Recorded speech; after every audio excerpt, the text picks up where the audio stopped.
On ne savait absolument pas ce que ça allait donner, et bordel, quel pied. That's a fake laugh. It's real! Totally fake. I'm Groot. Thank you.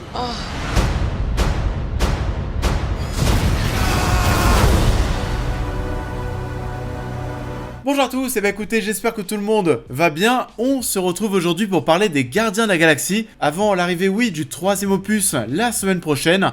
Bien entendu, on reviendra aussi sur le second film prochainement. L'actualité est bouillante en ce moment, notamment aussi grâce à un autre titre qui nous emmène dans la galaxie. Je parle bien sûr du nouveau jeu Star Wars, et vous savez quoi, j'ai de belles choses à vous proposer, et ça grâce à G2A, le partenaire de la vidéo. G2A est un marché numérique spécialisé dans les produits vidéoludiques, c'est un marketplace. Il s'agit d'un site de mise en relation entre d'un côté des vendeurs et de l'autre ceux qui achètent.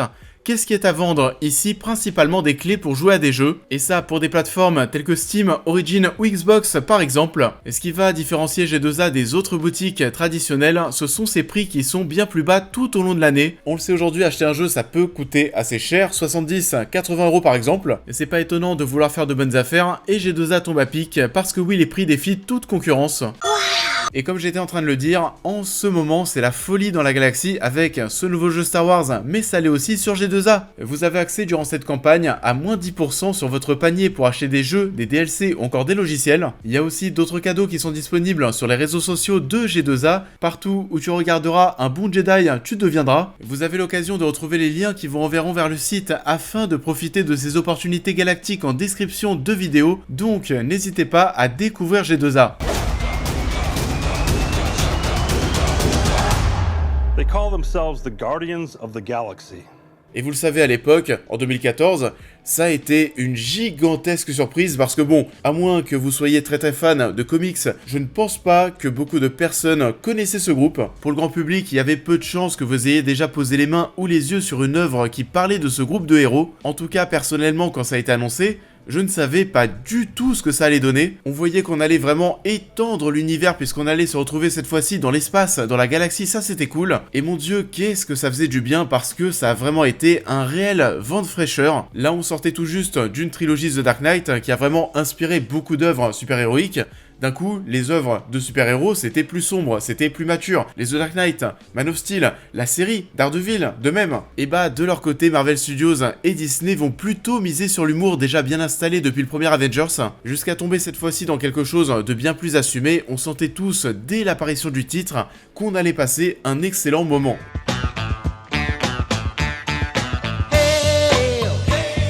Parce que oui, une des premières choses qui nous a vraiment étonné dans cette nouvelle saga au cinéma, après un Iron Man 3 à l'humour un petit peu douteux, un Captain America le soldat de l'hiver plus mature et un Thor 2, voilà, Thor 2. Une chiasse. Et bah oui, on s'est vraiment retrouvé devant quelque chose qui nous a fait marrer. On a pris du plaisir à suivre cette bande totalement déjantée. Il y a une alchimie qui va se créer automatiquement à l'image, de manière naturelle, malgré leurs objectifs différents. On a une Gamora qui est là pour apporter un peu de sérieux et de maturité dans ce groupe. Sinon pour le reste, on a Drax, où l'humour va vraiment tourner autour du fait qu'il lui manque une case. And when he does, that's when you... Why would I put my finger on his throat? What? L'intrigant Rocket, qu'on adore bien sûr en tant que spectateur pour son côté vicieux et sa petite folie. I need his prosthetic leg. You need my what? Groot, cet arbre qui parle avec la voix de Vin Diesel, il semble très innocent mais va engendrer pas mal de situations drôles, et ça malgré lui. We gotta move quickly. So you definitely need to get that last.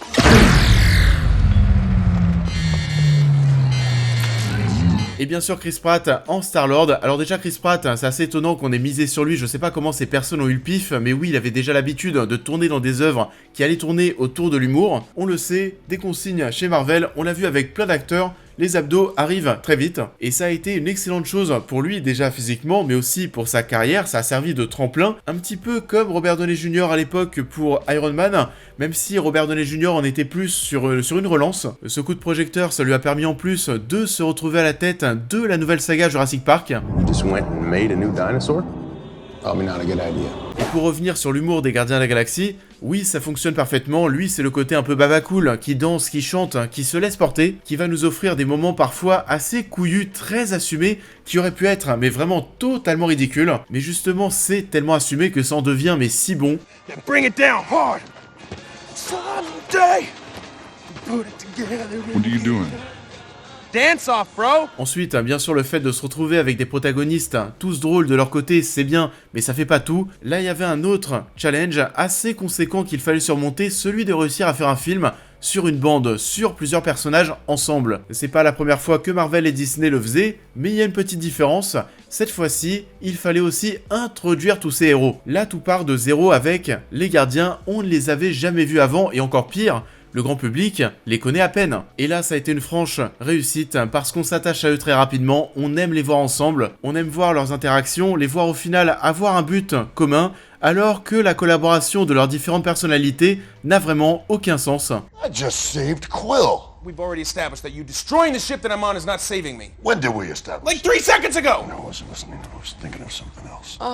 On a donc pris plaisir à voir et à découvrir cette alchimie qui va naître assez rapidement. Ils vont directement se vendre comme des amis, c'est des personnes qui sont seules dans leur coin. Le fait qu'ils se disent déjà amis, ça n'a rien de choquant et ça va avec le côté un peu timbré de l'œuvre. Toujours pareil, question alchimie, différence de personnalité, de passé, de point de vue entre tout ce petit beau monde. On va pouvoir créer plein de petits échanges qui sont super drôles. De toute façon, oui, c'est une œuvre qui a fait rigoler tout le monde à l'époque. What are you, some saint all of a sudden? What has the galaxy ever done for you? Why would you want to save it? Because I'm one of the idiots who lives in it! Peter. C'est aussi très dense, il y a beaucoup de choses. On introduit déjà d'un côté, on en parlait des nouveaux personnages, on a dû introduire ensuite un tout nouvel univers parce que oui, la galaxie, l'espace, et bah on ne l'avait pas encore vu dans l'MCU, et ça aussi c'était cool à voir, ces différentes planètes, ces différentes races, et pour revenir sur l'MCU au global, c'est le premier long métrage, la première histoire qui te présentait les pierres d'infinité. À quoi elles servaient, quel était leur pouvoir. On va poser les enjeux de toute cette saga des pierres d'infinité avec les gardiens de la galaxie, jusqu'à même introduire enfin Thanos qu'on avait jusque-là simplement vu dans la scène post-générique du premier film Avengers. Donc, on t'introduit le grand méchant de la saga, l'utilité des pierres d'infinité, un nouveau groupe de héros, la galaxie. Il y a vraiment mais beaucoup de choses dans ce film et ils s'en sont sortis de manière assez simple, c'est digeste, c'est efficace, c'était brillant. On ne s'éparpille pas, on reste constamment avec Star-Lord et cette équipe qu'il va rencontrer au fur et à mesure. On suit des séquences marquantes qui vont s'enchaîner, à savoir l'introduction, la première rencontre des gardiens, tout ce qu'il va se passer dans cette prison. C'est peut-être d'ailleurs le passage que je préfère. Et ça aussi, je sais pas vous, mais ce running gag, je pense qu'il sera encore présent dans le troisième film. Le running gag sur la race de Rocket, personnellement, à chaque fois, ça me fait marrer.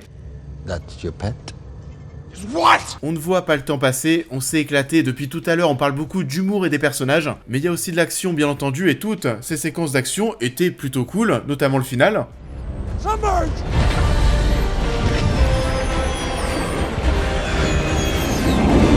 Tout ça avec une bande originale très nostalgique avec des sons des années 60-70. Bien sûr que ça a donné une identité plus que prononcée à l'œuvre. Les Gardiens de la Galaxie, c'était une grosse bouffée d'air frais et une vraie bonne surprise. Vous l'avez compris, j'ai adoré Les Gardiens de la Galaxie. Encore aujourd'hui, il fait partie de très loin de mes films du MCU favoris. Que ce soit pour son humour réussi, ses partis pris très cool sur le fond comme sur la forme, mais aussi pour le plaisir de découvrir ses personnages et tout cet univers. On aura un mini regret peut-être sur son méchant Ronan, pas très marquant, mais sinon pour tout le reste, c'était très bien, un excellent soap opéra.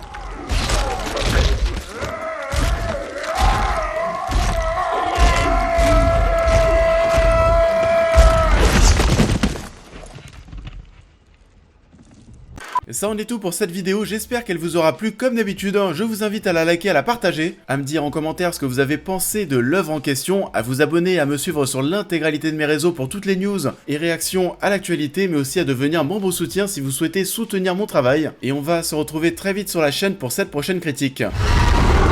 It's just swords were your thing and guns were mine, but I guess we're both doing guns now. I just didn't know that. Well, that's intense. Et on va oui se retrouver prochainement dans quelques jours, avant de parler du troisième volet qui arrive au cinéma, pour parler des Gardiens de la Galaxie volume 2, un volet que, allez je spoil un peu, que j'ai moins kiffé que le premier, donc pour le volume 3, c'est vrai que j'ai quelques craintes, et j'espère que cette fois ce sera au niveau de mes attentes. En tout cas, on va parler de tout ça. Je vous souhaite à tous un excellent week-end, et je vous dis à très vite.